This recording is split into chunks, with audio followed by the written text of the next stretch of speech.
Assalamualaikum warahmatullahi wabarakatuh. Hi, we are from group 7, and in this video we would like to present one of the materials of phonetics and phonology. Specifically, we are going to talk about minimal pairs. Actually, there are many different types of minimal pairs, and we've chosen a few of them that we think are commonly used among learners. But before we start the presentation, I would like to introduce myself. My name is Nola Putri Lailatussyifa. My NPM number 2010-6310-60109. And I'm from class 3E. And my partner is... Hai, Assalamualaikum warahmatullahi wabarakatuh. Let me introduce myself. My name is Ruri Indah Cahyani, and my number NPM is 2010-6310-60121.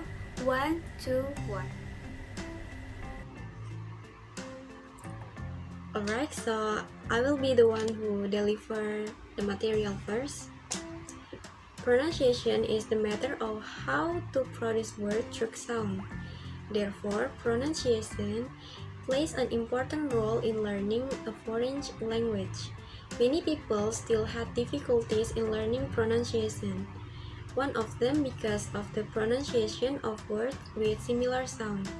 In linguistics, we know what is called learning phonetics and phonology, where they both teach about how the sound of a letter or a language sentence sounds. In phonetics and phonology, commonly referred to as minimal pairs.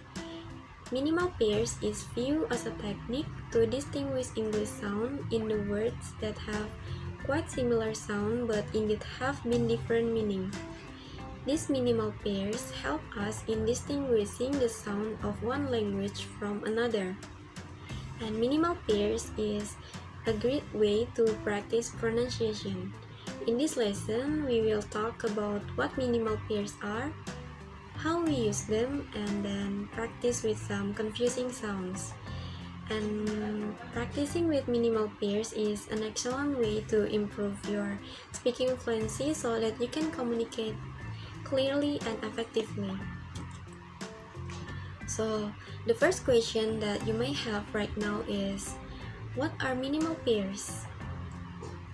According to Avery and Athlear 2009, minimal pairs refers to a pair of words which have different meanings and which four differ in pronunciation on the basis of one sound only. It means that minimal pair is viewed as a technique to distinguish English sound in the words that have quite similar sounds but indeed have been different meaning. Minimal pairs are pair of words that have one different sound, and that's why they can be confusing is because the word sounds very similar. And for the example, look at these words: sheep and sheep.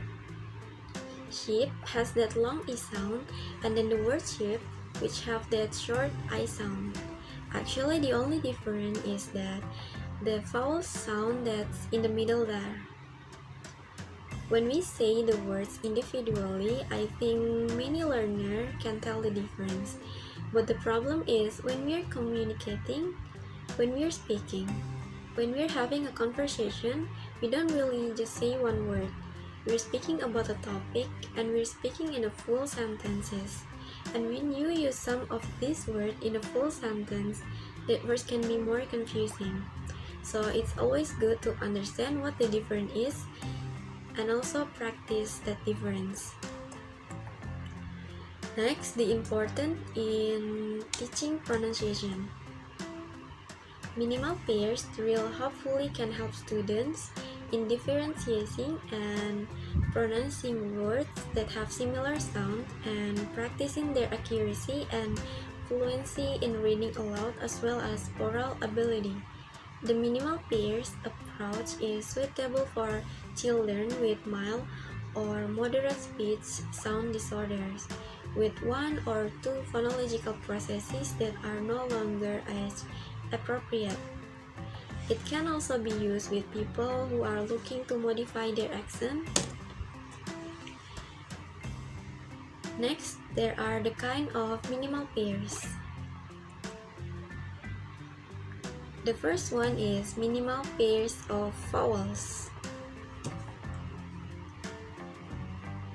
There are R versus L sound.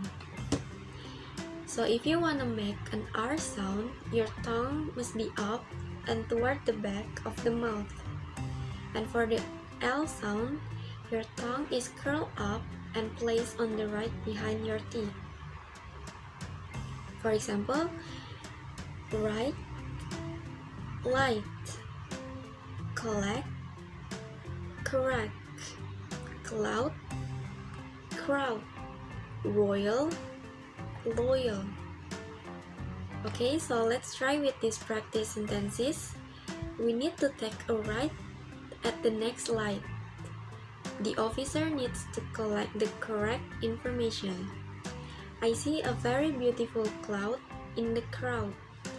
The royal family is really loyal to the clown's crown. Next, there are long E sound versus short I sound. For the long E sound, you should open your mouth wide and your tongue must be forward and higher.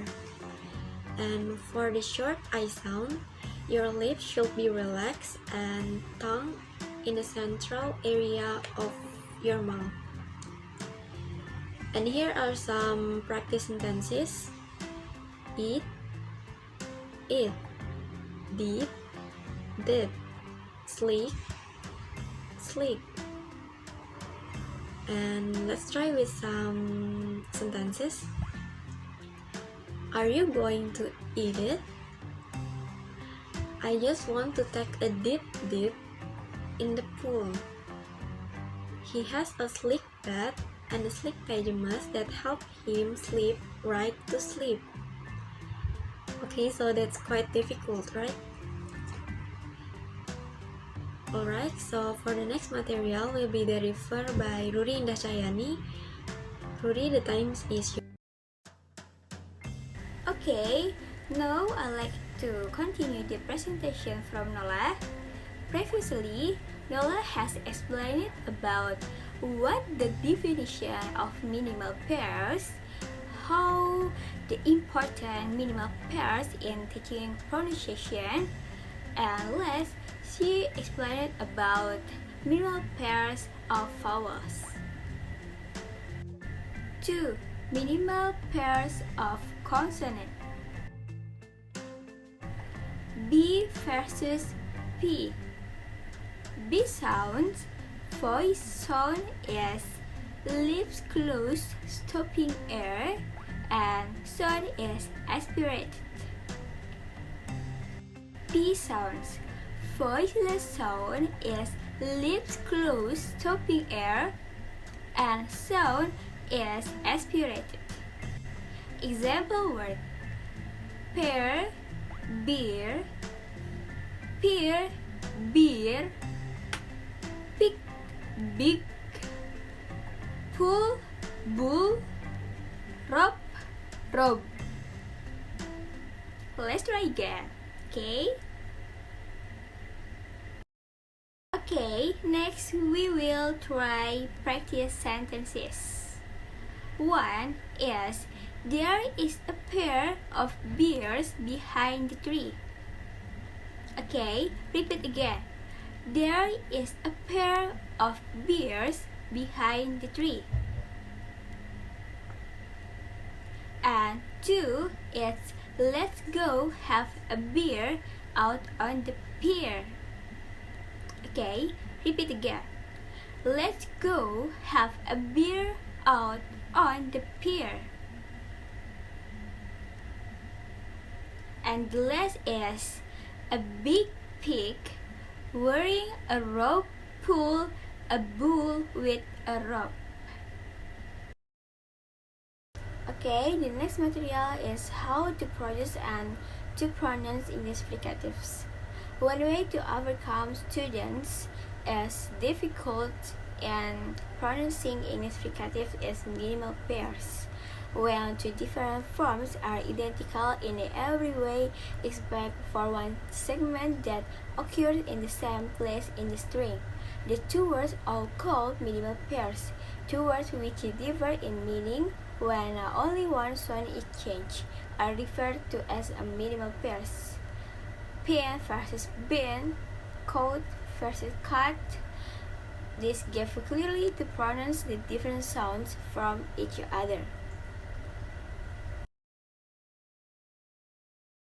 Okay, the first is f and v, where the sound f and v are made. To make the sounds move the bottom lip up to the tips of top teeth. The lip only needs to touch the teeth lightly so the air can pass between the teeth and the lip. And next is voicing and length. F is voiceless sound. The vocal cords do not vibrate. When you make the sound, it is a short sound. V is voice sound. The vocal cords vibrate when you make the sound. It is slightly longer than f. Example: file, vial, live, alive, face, vest, fine, fight. 2. The and the. How the is made. The is fricative sounds. Noise is made as air passes through a narrow space made by parts of the mouth coming together. This sound is most difficult sound to make in English. You need a lot of practice to do. Okay, next is where the is made. To make this consonant, move the tip of tongue up behind the top teeth so that it lightly touches the bottom edge. Make sure the tongue is on teeth and not behind them on the alveolar ridge or you make an th sounds. Th sounds, not th sounds. Be careful also not to press too hard because the air must move between the top teeth and the tongue.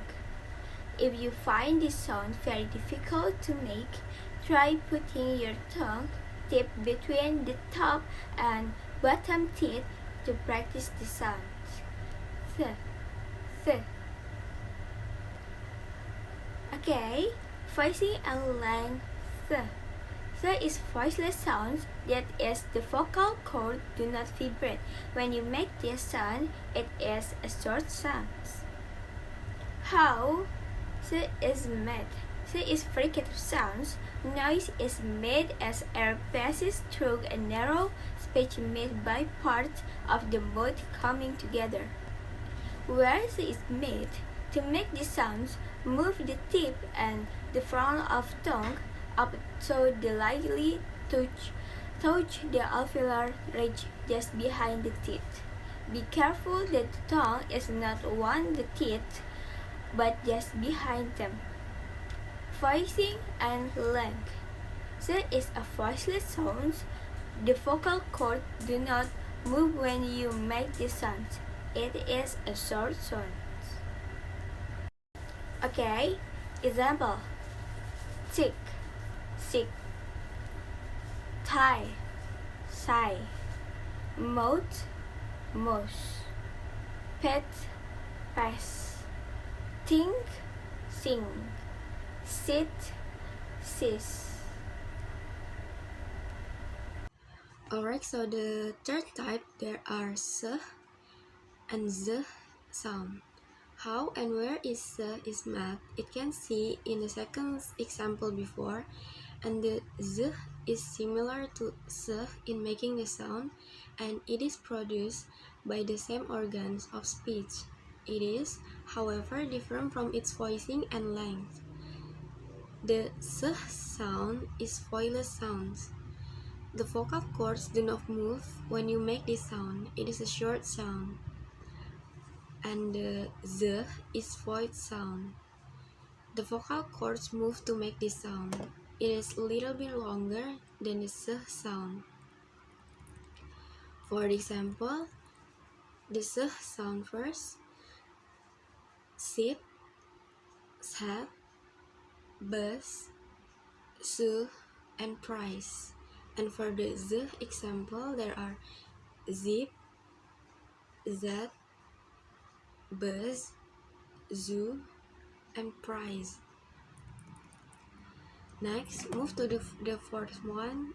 There are the and the sound. How to make the sound? The is a fricative sound. Noise is made as air passes through a narrow space made by part of the mouth coming together. The sound is most difficult sound to make in English. You need a lot of practice with them. And for the sound, to make this consonant, move the tip of the tongue up behind the top teeth so that it lightly touches the bottom edge. Make sure that the tongue is on the teeth and not behind them on the alveolar ridge, or you make a s sound. Be careful also not to press too hard because the air must move between the top teeth and the tongue. If you find this sound very difficult to make, try putting your tongue tip behind the top and bottom teeth to practice the sound.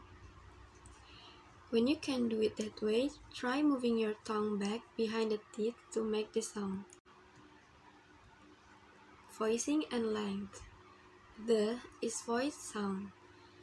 That is, the vocal cord do not vibrate when you make this sound.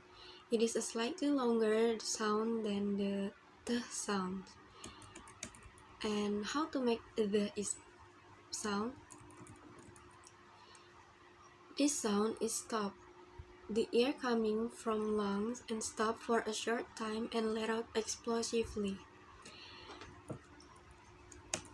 You try to feel that air stop by the front of the tongue and touching the alveolar ridge. This ridge is behind your top teeth, and it is important that you touch the ridge and the teeth. And then feel the air let out when the tongue is taken away from the alveolar ridge. Voicing and length. The is voice sound. The vocal cord move to make this sound. It is a longer sound. An example from the sound, there are the, there, they, those, and then. And for the sound, there are the, there, they, those, and then. Okay, the next material will be explained about the differ of phonemes. In essence, it approaches focus on contrasting differences between phonemes in order to reorganize a child's sound system. Phonemes can differ by three components. One is place. What the place? Place is some sounds are made with the lips, the tongue tip, or the back of the tongue. 2. Manner. Some sounds use a long continuous flow of air, and some sounds are short and stop as soon as they begin. And the last, the 3 is voicing. We switch our voices on to make some sounds, but turn our voice off for other.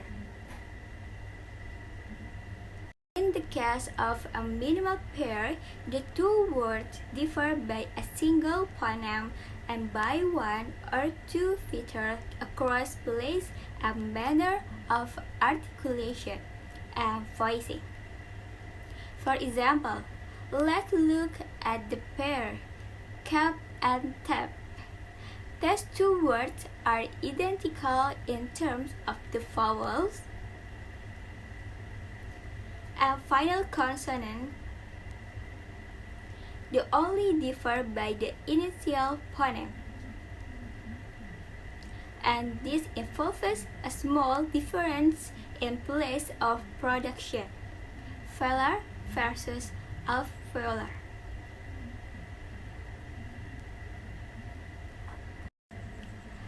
The next material is the minimal pairs approach. 1. Identify the target phonological process. For example, a 3-year-old boy, the name is Ben, has voicing errors. He turns off his voice at the start of his word when he should be turning it on.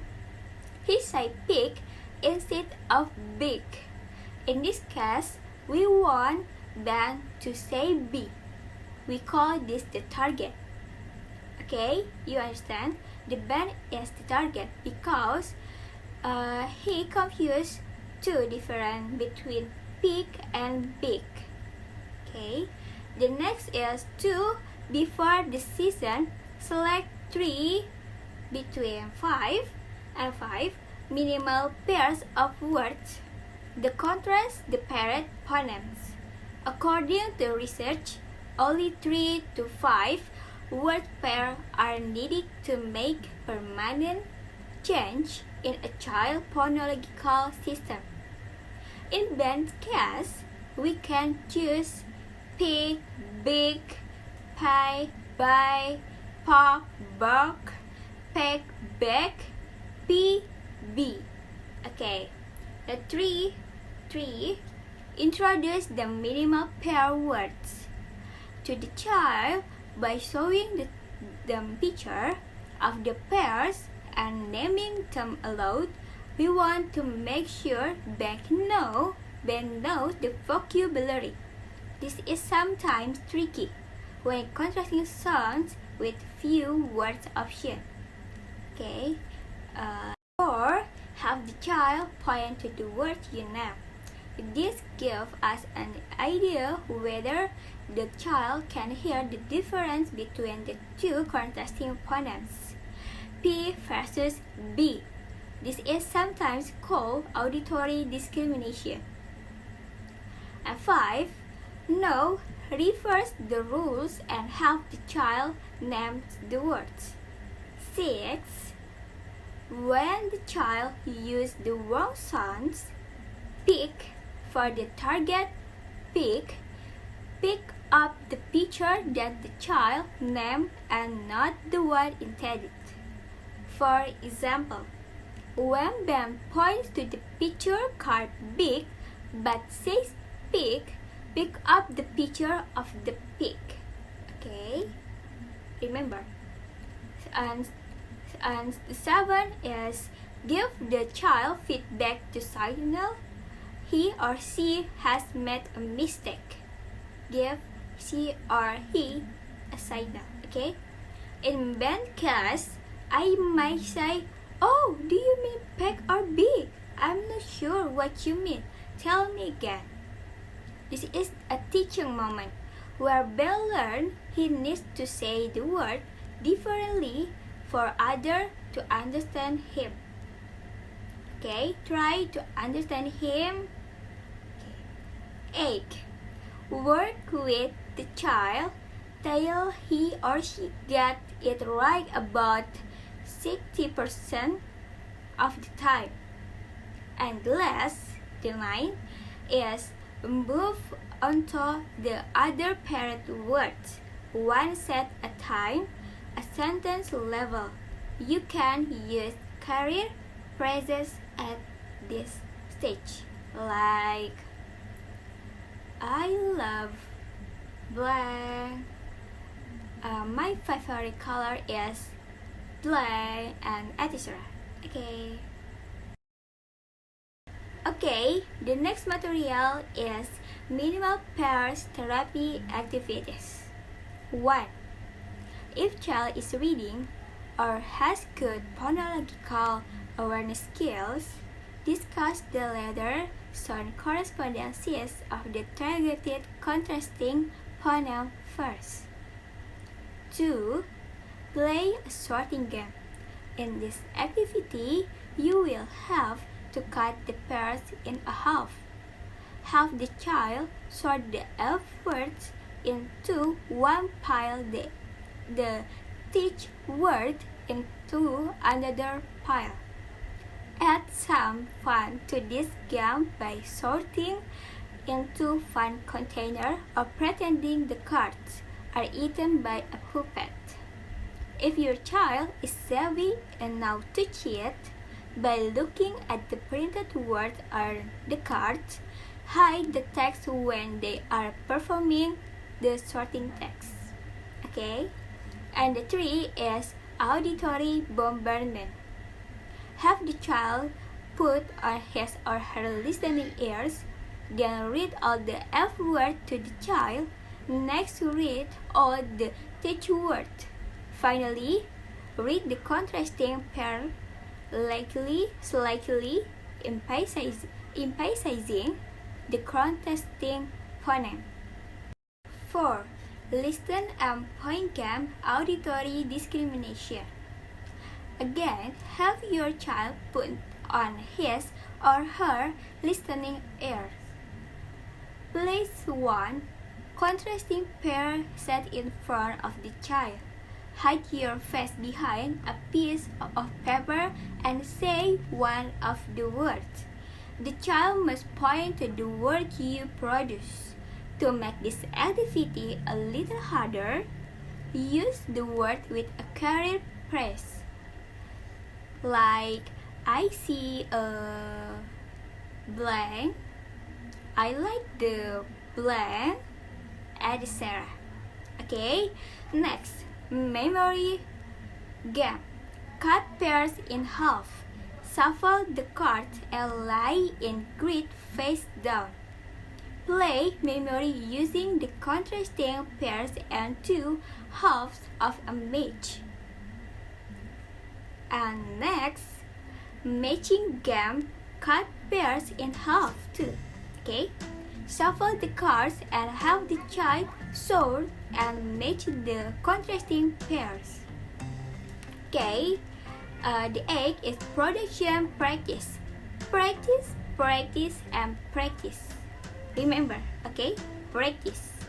Have the child say the word, say the F word, say the teach word, then say the word contrast pairs. Okay, next is create a sentence.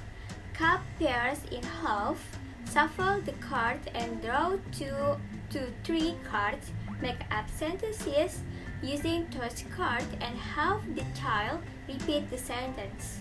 If they can, have the child make up their own sentence. And the last is create a story. Cut pairs in half to shuffle the cards and draw 4 to 6 cards. Make up a story using those cards and have the child tell it back to you. Okay? If they can, have the child make up their own story.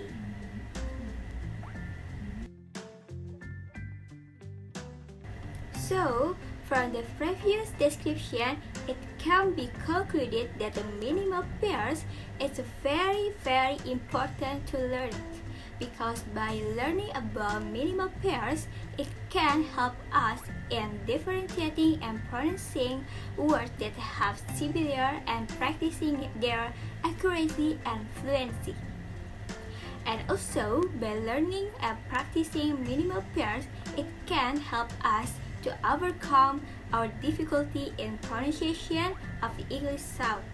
Besides that, minimal pairs also has many uses for everyday life because language as a human verbal communication tool of course has certain rules. So, suggestion for you all, by making this paper, we hope that we can understand more about the importance of minimal pairs and understand a little more about minimal pairs, so we can easily understand the difference of words that have sound very similar. Hopefully this paper useful for all of us. So I think it's enough for us, from Nola and me. So sorry for many mistakes.